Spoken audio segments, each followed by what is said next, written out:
The start of a new decade shattered the lives of many people.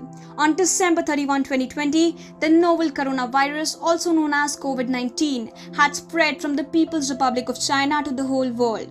After the recommendation of the Emergency Committee, the World Health Organization's Director General declared that the outbreak constitutes a public health emergency of international concern.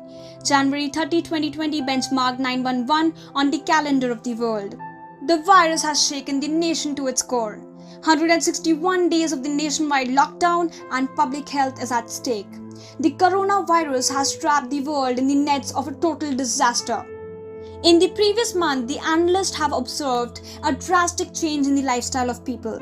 The virus has challenged humanity in several ways. Millions of people have lost their jobs, lost their families. The global economy has faced the worst downturn since World War II. Despite the research by the best scientists around the world, there is absolutely no stable medications yet. Immunization is a global health and development success story, saving millions of lives every year. Vaccine reduces the risk of getting a disease by working on your body's natural defense to build protection. Immunization currently prevents 2 to 3 million deaths every year from diseases. Phase 1 of the clinical trial involves approximately 375 volunteers conducting clinical trials at 12 sites in the country, and it is expected to be completed by the end of August. If the trials succeed, the vaccine could be ready by the first half of 2021. The world is in complete turmoil due to the ongoing war with COVID-19. Globally, more than 100 vaccines are under development and multiple vaccines are undergoing human clinical trial. First half of this year has come to an end and we have entered phase 3 of the vaccine trials. The worldwide cases have crossed 25 million and the death toll has reached 8,40,000. The world waits for a vaccine that would be highly effective. We must work together to identify it and mass manufacture it to vaccinate the whole world. The global committee must ensure an equitable global access. We will be remembered for being a civilization only if we can provide help to the people, provide shelter to them, and fight this disease together. COVID-19 fight will help us determine that. Ridhima Kedia, Democracy News Live, New Delhi.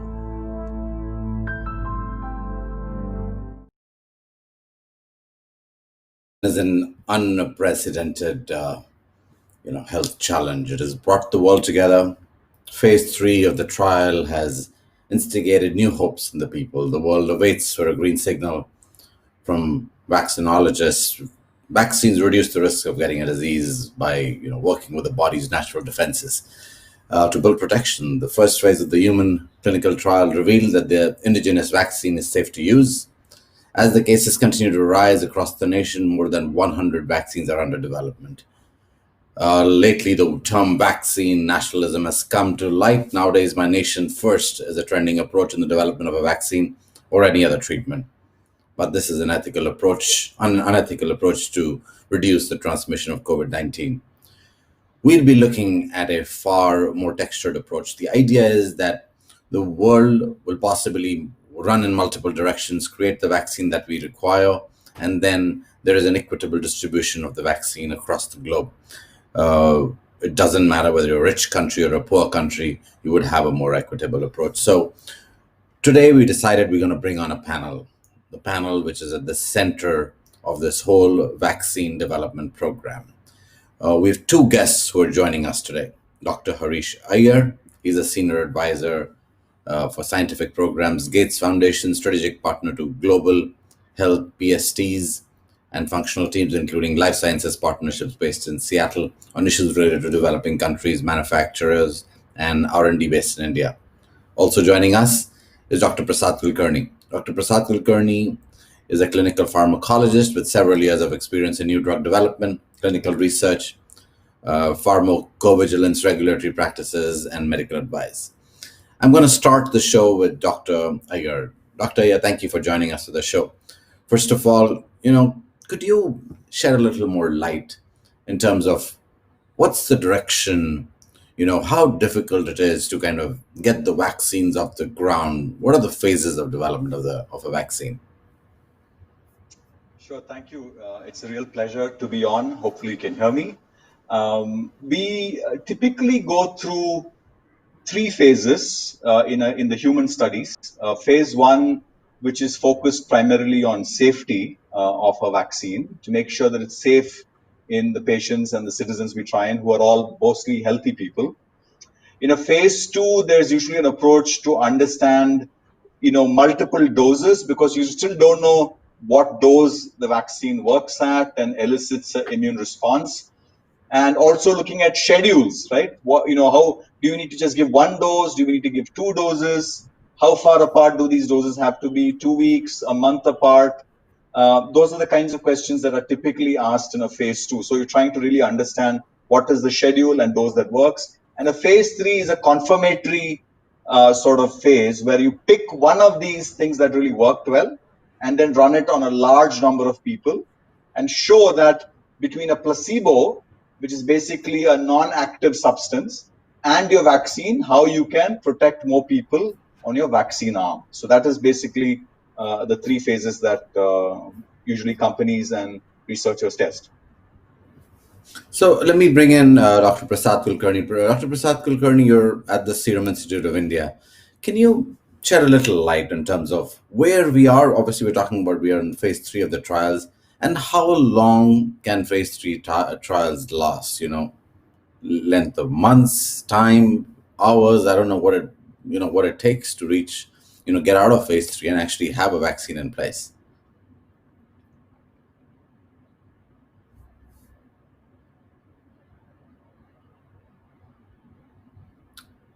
I can't hear you, Dr. Kulkarni. Dr. Kulkarni. I can't hear Dr. Kulkarni. While we fix his audio, let's try and come back to him. Dr. Harish Iyer, let me come to you until we fix Dr. Kulkarni's audio. Explain to me how long will a phase three last? People are looking at this and saying, "Oh, well, the vaccine's supposed to be here anytime soon. By December, the doses are going to be rolling out." I've heard, it takes years for a vaccine to come of age. Really, 3, 4, 5 years, and this time, obviously, we are far ahead. How long would a phase three last? So this is an incredibly accelerated effort. I mean, we must remember that this is almost a miracle, right? You have basically the vaccine being identified, sequenced in, I think, Jan or Feb of this year. And you're talking about within a year doing everything, including the research, and sort of been lucky so far that many vaccines seem to show promise. A phase three is usually the number of people in a phase three. Regulators know how many people should be in a phase three based on a multiplicity of things, right? So we think, so the US FDA, WHO, and these large organizations tell you how many people should be enrolled and what is the number of events that have to happen. That is, these are usually double-blinded phase threes. What does that mean? The physician and the subject don't know what they're being given. One, again, it's a mix of placebo and treatment arms. We expect that to get a minimum of a 50% efficacy in such studies, you would need to recruit 30,000 subjects. Again, it's a number that what people who are called biostatisticians kind of determine. So the numbers will, depending on the assumptions you take, you will have to do. Now, India has got millions of people, right? I mean, so 30,000 people to recruit and get them into a trial to see if at least 150 of them fall sick. That's the assumption, right? Okay. And so, for example, if 50 fall sick on the vaccine arm and 100 fall sick on the placebo arm, you have a 50% efficacy. Crude calculation, simple calculation, 50 over 100, right? So that's, and if you have sickness hitting you very rapidly, you can recruit all of them in 2 to 3 months easily. If you have no illness, ironically, if you've controlled your pandemic fantastically well, it can take forever because nobody falls sick, and then your phase three doesn't work. The irony of it is that. So if you have a rapidly rising number of cases, you can actually recruit for a phase three quite rapidly, maybe in 2-3 months. And what we are seeing is that phase three has already begun. So you're saying 2-3 months from now, and obviously the numbers are out of control here right now. So you're saying So in maybe 2-3 months faster. we'll actually, and maybe Yeah, faster. yeah, 2-3 So months I would when, say. So maybe November, maybe October, November is what I would love for Dr. Kulkarni to answer that as well. But I would imagine by November, and that's what I've heard from many people, that this recruitment, because of the fact that cases are growing, unfortunately, but it is a silver lining, if you will, to see if a vaccine is effective more quickly. Dr. Kulkarni, let me see if his audio is fixed. I'm being told his audio is not fixed yet, so I'll have to come back to you, Dr. Iyer. I think he would. Oh, sir, is your audio fixed now? Can I hear you? I cannot hear you, sir. I think we'll have to redial you back in into the system. So if you can, basically primarily shut down your phone, computer, and come back on, maybe we'll have the audio working. Dr. Iyer, 3 months now. Let's look at: does every vaccine need to go through phase 3 trials? You know, is it essential to go through phase 3? Yes, because it's important to understand if a vaccine, if the proposed schedule works or not. That would be the ideal scenario, obviously, right? And that's what the regulations say, because this is a sequence of things, trials that have to be done for a regulator to give you a license to say this is fine to use in the public. So the end goal of all this is a license from the government. In India, it is with the DCGI who does the licensing. The DCGI, of course, under the Ministry of Health, tells a company that your vaccine is acceptable for use and we can use them in a public program. Similarly, the WHO will say this vaccine can be used around the world when they pre-qualify a particular vaccine. And of course, the same thing is true for all the large regulators. And so if you see, most geographies want companies to run a phase 3 program. Again, in emergency times, if there's a significant emergency, perhaps some sort of quicker approach could be tried, but that has to be thought through carefully. Over. All right, we have Dr. Kulkarni on audio alone. I think his video is turned off. Dr. Kulkarni, let me ask you, how far is the end of phase 3 from your perspective as we look at the development of the vaccine? Okay, can you hear me now? Yes, I can, sir. Thank you. Okay, excellent. So basically, as far as our vaccine is concerned, yes, currently we are in a phase 3 clinical trial. It is ongoing, and we hope that by the end of this month we'll finish our recruitment. And this is a 2-dose schedule. So after 1 month, meaning by the end of October, we would have given everybody the second dose. And then after 1 month after that, we'll be taking their blood draws for testing antibodies. So in general, to get the key results, we think that it would be around the end of December that will take. And then obviously we'll compile all the data, do the analysis and all that, and submit our data to the regulator. This is what will happen in the routine course of time. As Dr. Harish rightly said, that this is an extraordinary situation. So we don't know what exactly the regulators will do, whether they will take some expedited approaches in giving licensure to the product, keeping in mind the gravity of the situation. So it will be completely up to them. And if at all there is something like this, then we might have it early. But as far as the routine this thing is concerned, we are looking somewhere at January next year. So, Dr. Kulkarni, just to clarify, you're saying by December you should have completed your phase 3 trials. We don't know right now, obviously, what the efficacy rate is going to be, because the efficacy rate is going to only be known at the end of the trial of the third phase of the vaccine. And the regulator takes how long to usually give approval? In this case, possibly much faster than what we usually vaccines we see, because here is a global emergency, and so they may turn around and give approval much faster. Now, who gives this approval? That's a little unknown to the audience. Can you shed a little more light on who, like, is it one country? Is it like a global institution that gives approval?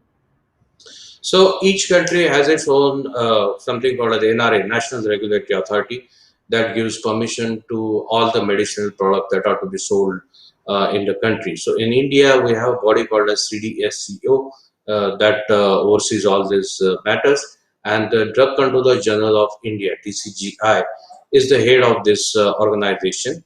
And so this organization basically gives approvals to the clinical trials as well as reviews the data that is generated out of these trials. And then after they are satisfied with the data, after they are satisfied with the quality of the product based on the inspection of the plants and the results of our national control laboratory which test the vaccine batches, all these, once all these parameters are met, then the drug controller gives something called as marketing authorization and manufacturing license for any product.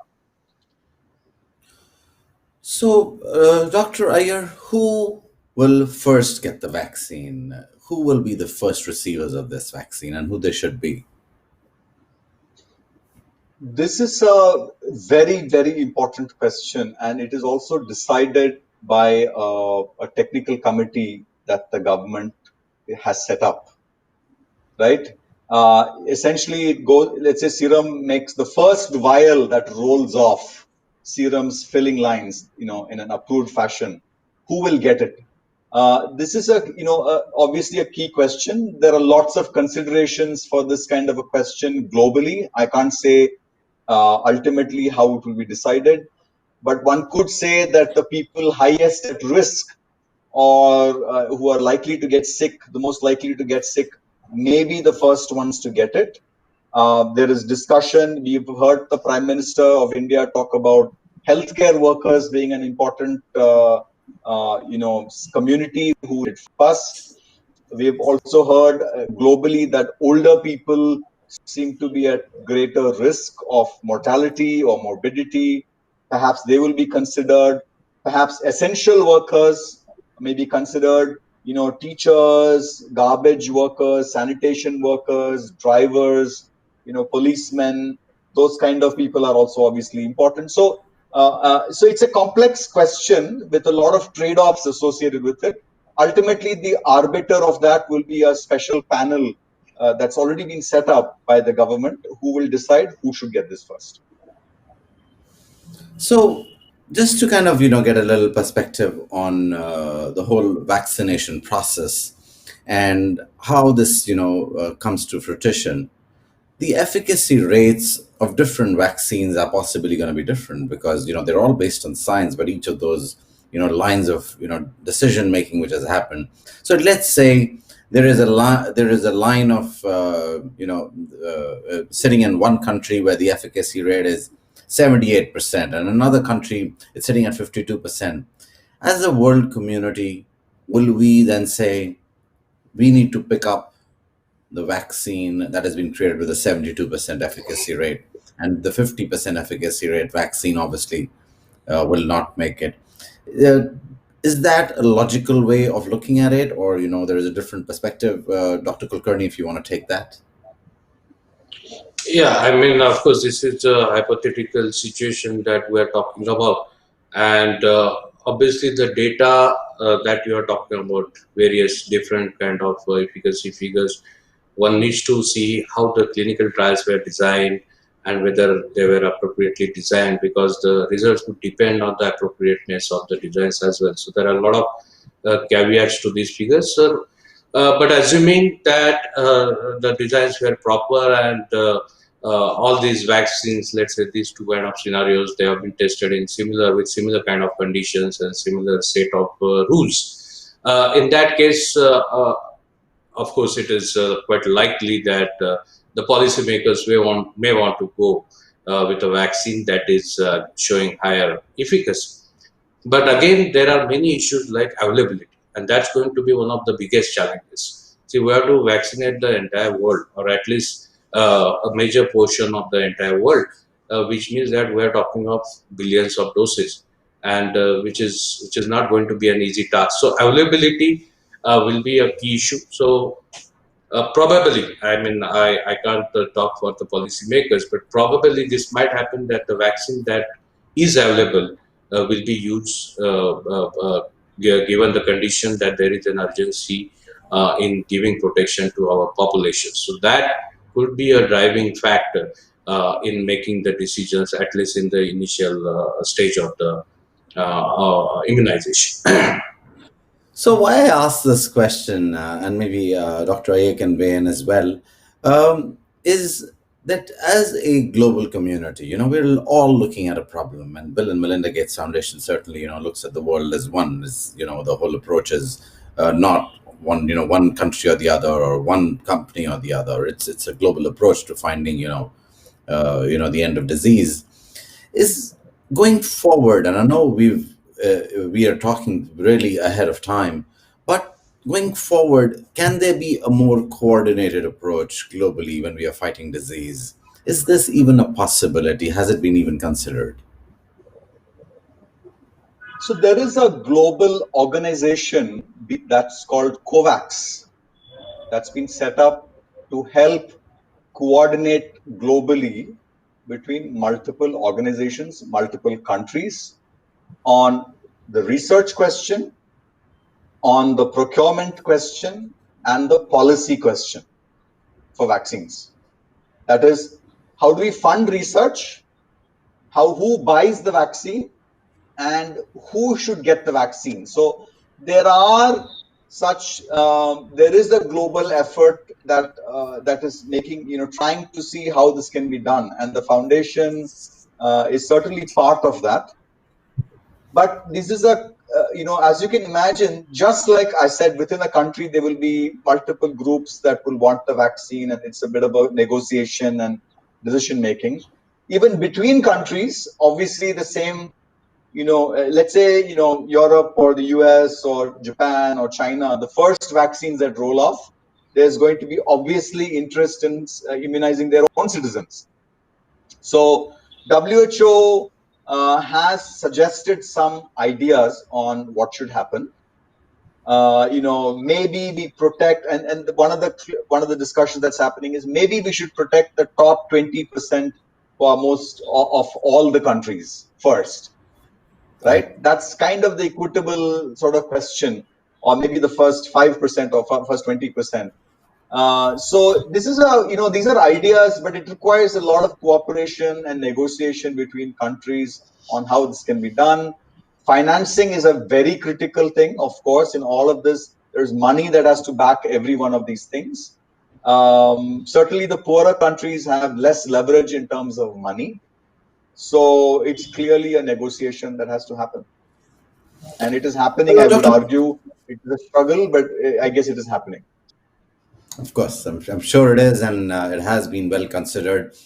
Dr. Kulkarni, this is an accelerated, whole program. Are there pitfalls to this? Do we need to be worried as, citizens of the world that this accelerated vaccine program may actually have pitfalls for the world?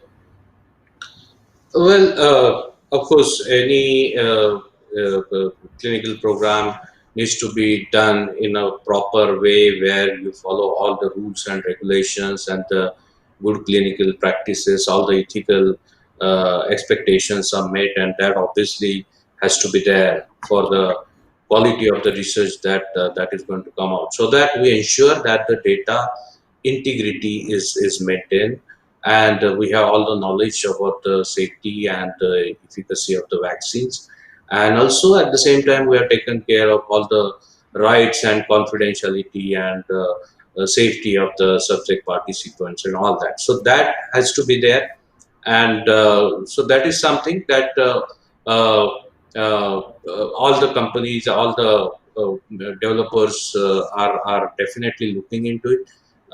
So we from what I know, everybody is trying to ensure that even if we want to do this in an accelerated manner, and we do make it really fast so that we can bring the vaccine to the public at the earliest, we need to keep in mind all these aspects about the rules and regulations and ethics. And so obviously one has to be very careful about this, no doubt. Uh, Thank you. It's a really important one for a lot of the audience to understand that even though the vaccine is going to be available but it's taken an accelerated approach, and as much as the work has been done, there may be a tremendous amount of delays in it, or there may be challenges to it. So I was speaking with our opening series Dr. Pavitra the other day, and she said people must remember that by the time everybody gets the doses, it's going to be many, many months away. So we still have to be careful as we go out. We still have to maintain social distancing, masks, wear our masks, and we have to continue being careful. And by the time we have a vaccine with great efficacy rate in place, that is when we will begin opening the world again. Dr. Iyer, you talked about China and you talked about a few other countries. Now, how did China have a vaccine so early? And they're now saying they're ready to launch. How did that happen?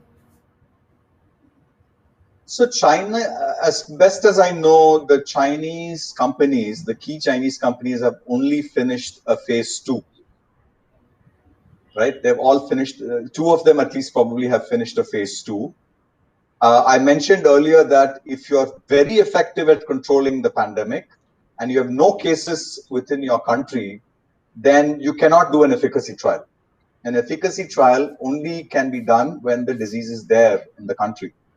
So the Chinese companies are currently looking at whether they could do trials in other parts of the world, and they're striking up collaborations, and this is all public information, potentially in Indonesia, in Bangladesh, in Brazil, in the Middle East.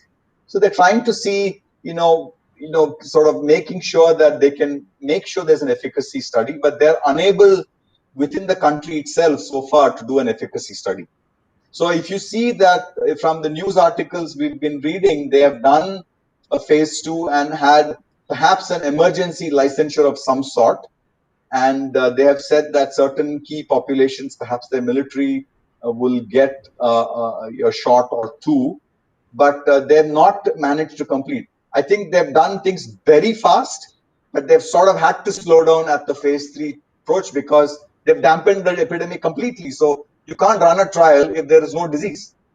And so it's kind of a downside. A good aspect is that they've controlled it, but from a vaccine development perspective, the downside is now they were perpetually, they're worried whether they will have a vaccine that works or not. So it's a bit of a odd paradox.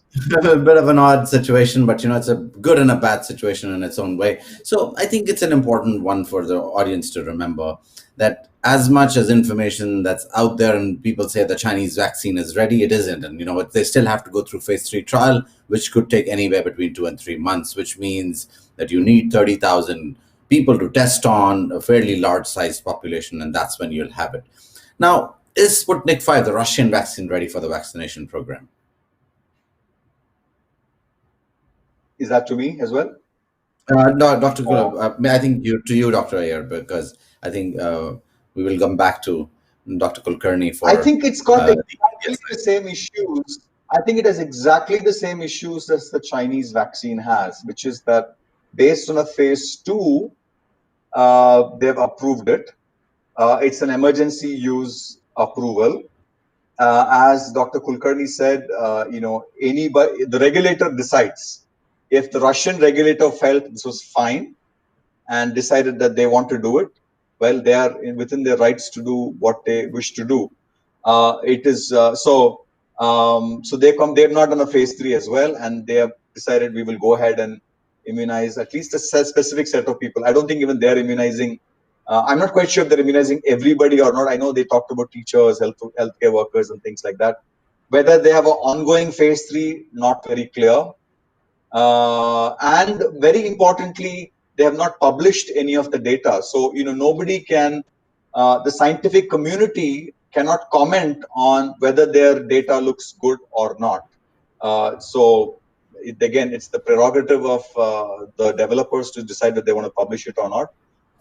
But we can't comment on what that data looks like. That's one of the things, a lot of people said, Russian science is good. It's not as if it's bad science. They've done, good work before, but their not publishing of the data really did not bring about any confidence in the Russian vaccine. And that's one of the challenge areas. If we have, as a global community, need to work together, we need to have, similar standards set up and exchange of information, and especially for drugs, which are going to be saving people and saving lives. I don't think we need, the kind of protecting information. We need to share this kind of information if we want to be a global community. Now, Dr. Kulkarni, vaccine nationalism seems to, become one of those big issues. And as we go towards a slow manufacturing pace, because as you said, there are billions of people that need to be vaccinated, we'll be probably looking at 6.5 billion, maybe even 7.5 billion doses at the end of it, because you may not give vaccines to young kids because they said they weren't as affected. So I think those are questions that you possibly can best answer. But how does it affect vaccine availability, accessibility to those countries that don't have deep pockets to pre-order and book doses? How is it going to work?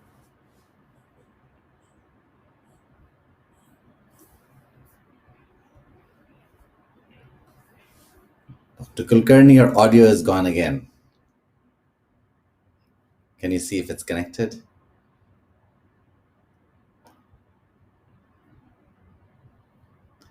I think your audio is no. We don't have his audio. Uh, we'll try and reconnect with Dr. Kulkarni. Dr. Iyer, do you want to take that forward in terms of you know vaccine nationalism? How does it work?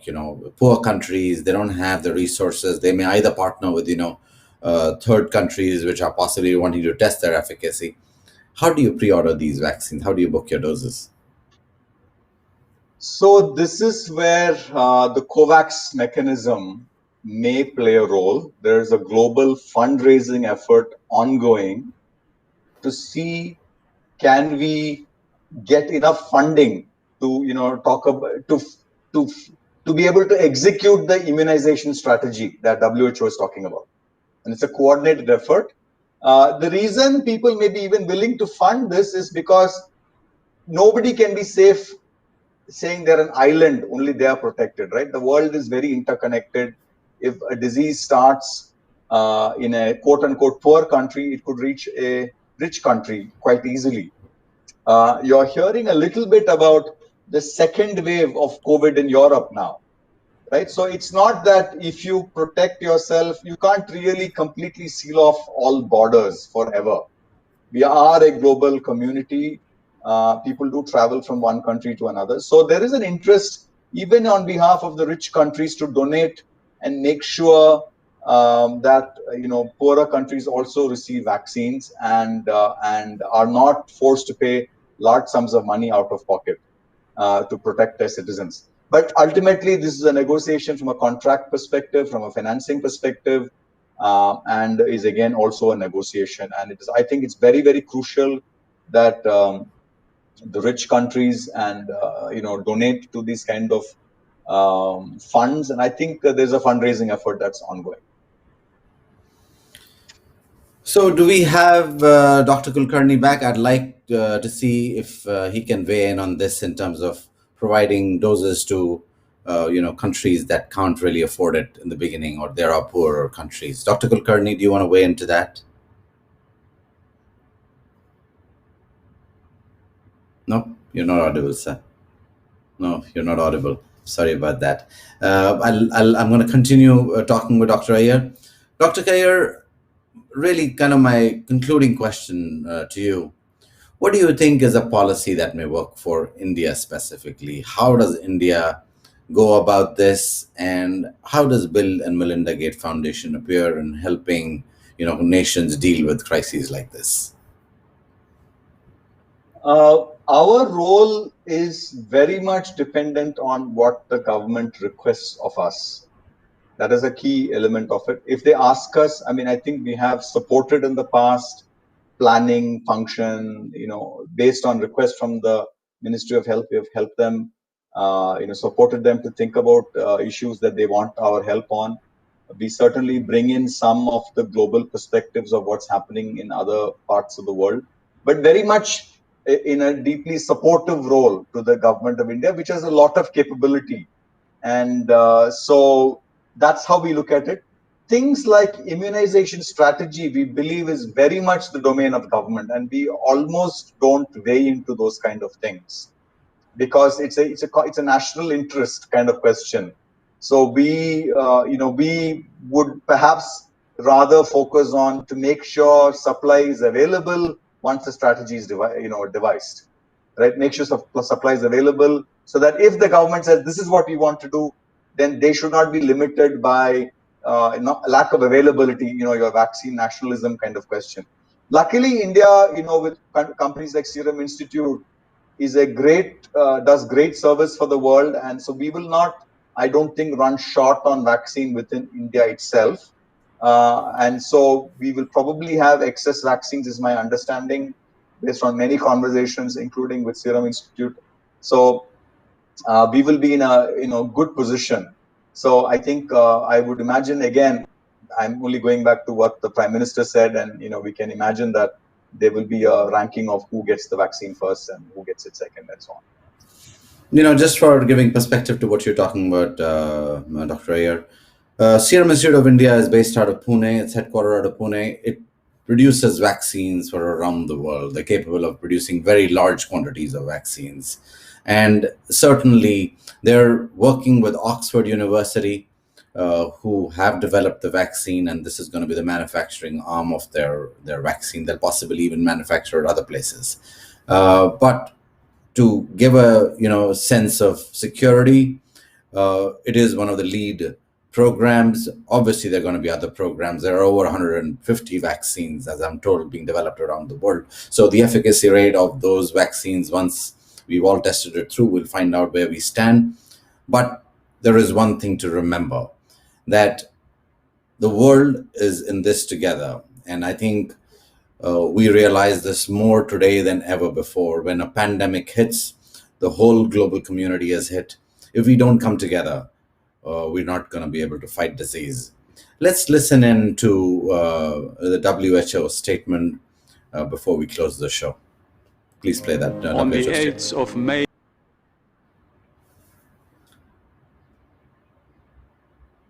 that the world and all its peoples have won freedom from smallpox.